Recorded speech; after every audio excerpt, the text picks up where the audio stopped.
দুবাইয়ে Indian premier লিগের আইপিএলের মঙ্গলবার রাতের ম্যাচে রাজস্থান রয়্যালস নাটকীয় এক জয় পেয়েছে। পাঞ্জাব কিংসের বিপক্ষে সে জয়ের বড় অবদান রয়েছে বাংলাদেশি তারকা পেসার মুস্তাফিজুর রহমানেরও। পাঞ্জাবের ইনিংসের ১৯তম ওভারে দুর্দান্ত বোলিং করে জয়ের আশা জিইয়ে রেখেছিলেন মুস্তাফিজুর রহমান।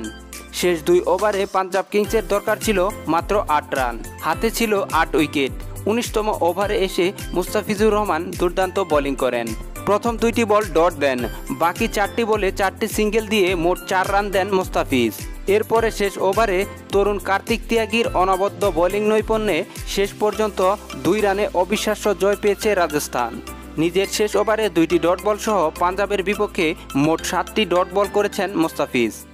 এই আসরে এখন পর্যন্ত খেলা 8 ম্যাচে সর্বমোট 70টি ডট বল করেছেন এই কাটার মাস্টার।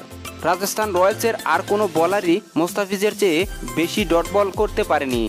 রাজস্থান রয়্যালসের বোলারদের মধ্যে সর্বোচ্চ ডট বল করেন মুস্তাফিজুর রহমান 70টি, এরপরে রয়েছে ক্রিস মরিস 68টি, চেতন সাকারিয়া 55টি, এরপরে রয়েছে জয়দেব উনাদকাট 40টি এবং তারপরে রয়েছে রাহুল তেওয়াতিয়া 28টি মাত্র ডট বল করেন। চলমান আইপিএলে বিদেশি বোলারদের মধ্যে সর্বাধিক ডট বল করেন ট্রেন্ট বোল্ট 86টি ডট বল করেন।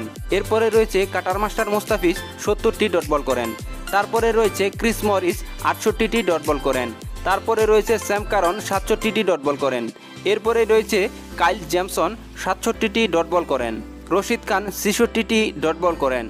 বলাই চলে রাজস্থান রয়্যালসের ডট বলের রাজা হচ্ছেন কাটার মাস্টার মুস্তাফিজ এবং পুরো টুর্নামেন্টের বিদেশি খেলোয়াড়ের মধ্যে রয়েছে 2 নম্বরে এই কাটার মাস্টার ফিজ।